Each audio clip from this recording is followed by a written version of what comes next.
Hello కానమోకు కథావచనం మోహనవచనం పరిజ్ఞాన హితభాండం నిత్య చదువరి శ్రోతలకు ఆహ్వానం నమస్కారం.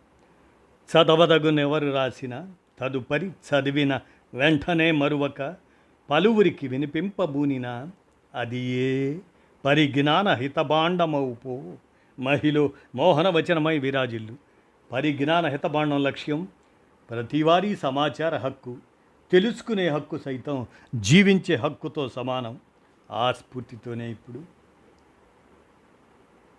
భగభగ మండుతున్న యూరప్ అనేటువంటి సమాచారాన్ని మన కానమోకు కథావచన శ్రోతలకు మీ కానమోకు స్వరంలో ఇప్పుడు వినిపిస్తాను.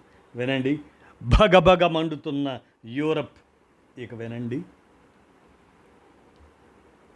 మండుతున్న యూరప్, రికార్డు స్థాయిలో ఉష్ణోగ్రతలు, కరుగుతున్న రోడ్లు, వాహనాల టైర్లు, వేడికి వంగిపోతున్న ట్రాఫిక్ లైట్లు, మండే ఎండలతో అల్లాడుతున్న జనం, ఏసీలు, కూలింగ్ వ్యవస్థల కోసం క్యూలు, బీచ్లు, సరస్సులకు ఎగబడుతున్న వైనం, రోడ్లు, వీధుల్లో నీటిని చిమ్ముతున్న ప్రభుత్వాలు, ఫుట్పాత్లపై తుంపరలు, మిస్ట్ ఫ్యాన్లు, కార్ల బానెట్లపై ఆమ్లెట్లు వేస్తూ వీడియోలు దిగుతున్నవారు, అలాగనే వృద్ధులు ఎక్కువగా ఉండటంతోనూ సమస్య, భగభగలతో వందల మంది మృతి, వేడి దెబ్బ తెలియక యూరప్ అతలాకుతలం,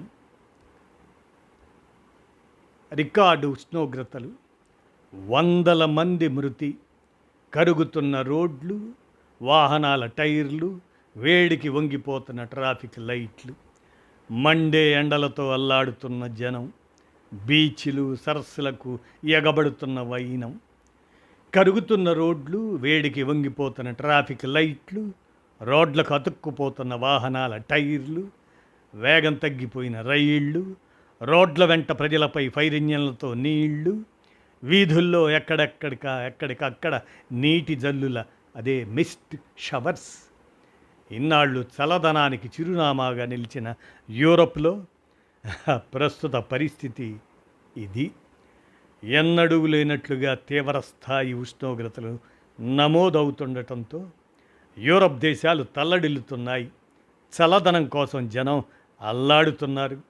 అధిక ఉష్ణోగ్రతలు, వడగాడ్పులను తట్టుకోలేక రోజు వందలాది ప్రాణాలు ఎండలో కలిసిపోతున్నాయి.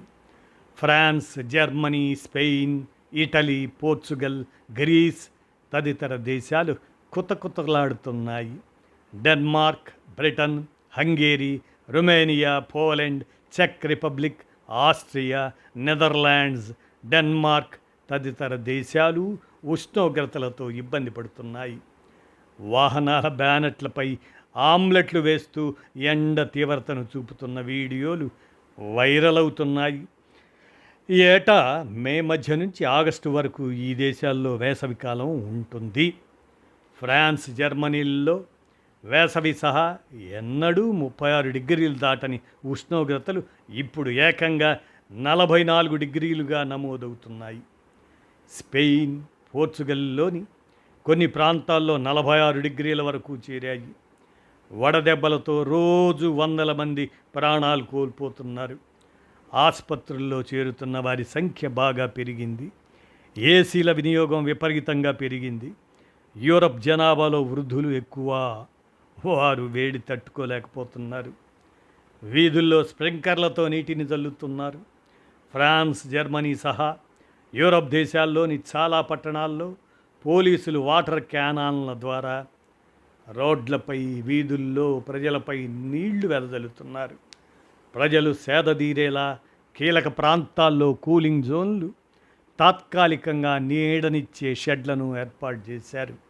పలు ప్రాంతాల్లో ఫుట్పాత్లపై, వీధుల్లో నీటి స్ప్రింక్లర్లు, మిస్ట్ ఫ్యాన్లు అమర్చారు. పెంపుడు జంతువుల కోసం కూడా కూలర్లు, ఫ్యాన్లు ఇటువంటివి ఏర్పాటు చేస్తున్నారు.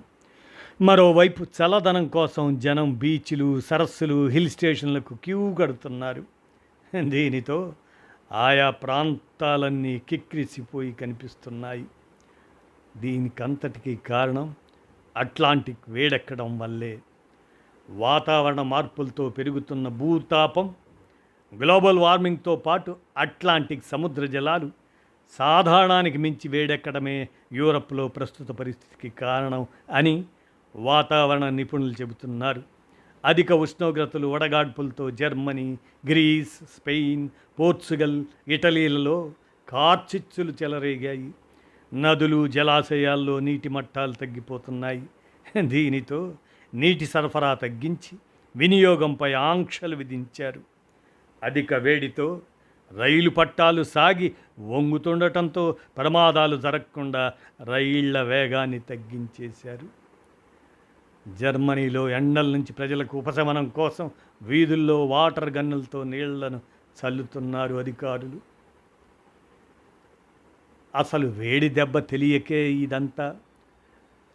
సరే, మన దగ్గర మన దేశంలో సాధారణంగానే 35 నుంచి 36 డిగ్రీల ఉష్ణోగ్రతలు, వేసవిలో 40 డిగ్రీలకు పైన ఉండటంతో ఆ వేడిని తట్టుకునేలా రోడ్లు, ఇతర మౌలిక సదుపాయాలను ఏర్పాటు చేసుకున్నాం మనం. అయితే భూమి ఉత్తరార్ధగోళంలో ఎగువన ఉన్న యూరప్ దేశాలు ఏడాది పొడవునా చల్లగా ఉంటాయి. 15 డిగ్రీల నుంచి 25 డిగ్రీల మధ్య ఉష్ణోగ్రతలు నమోదవుతుంటాయి. చలికాలంలో అయితే 2-3 నెలలు మంచు కురుస్తుంది. దీనితో ఆ దేశాలన్నీ కూడా చల్లదనాన్ని ఎదుర్కొనేలా సిద్ధమయ్యాయే తప్ప వేడిని తట్టుకోగలిగే ఏర్పాట్లు ఏమీ చేసుకోలేదు. యూరప్లో అధిక ఉష్ణోగ్రతలతో రోడ్లు కరిగిపోతున్నాయి, వాహనాల టైర్లు దెబ్బతింటున్నాయి. అక్కడ ఇళ్ళు, ఆసుపత్రులు, స్కూళ్ళు, ట్రాన్స్పోర్ట్ వ్యవస్థలు అన్నీ కూడా బయట నుంచి చల్లటి గాలి రాకుండా నిర్మిస్తూ ఉంటారు. సరైన వెంటిలేషన్ ఉండదు. పైగా ఎండవేడిని గ్రహించి వెచ్చగా ఉంచేలా ఏర్పాట్లు ఉంటాయి. ఏసీల వినియోగం కూడా తక్కువ.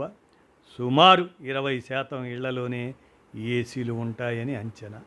ఇది ఈ విధంగా ఉన్నందునే భగభగ మండుతున్న యూరప్ అనేటువంటి ఈ సమాచారాన్ని సెంట్రల్ డెస్క్ సౌజన్యంతో మన కానమోకు కథావచనం శ్రోతలకు మీ కానమోకు స్వరంలో అవగాహన నిమిత్తం వినిపించాను.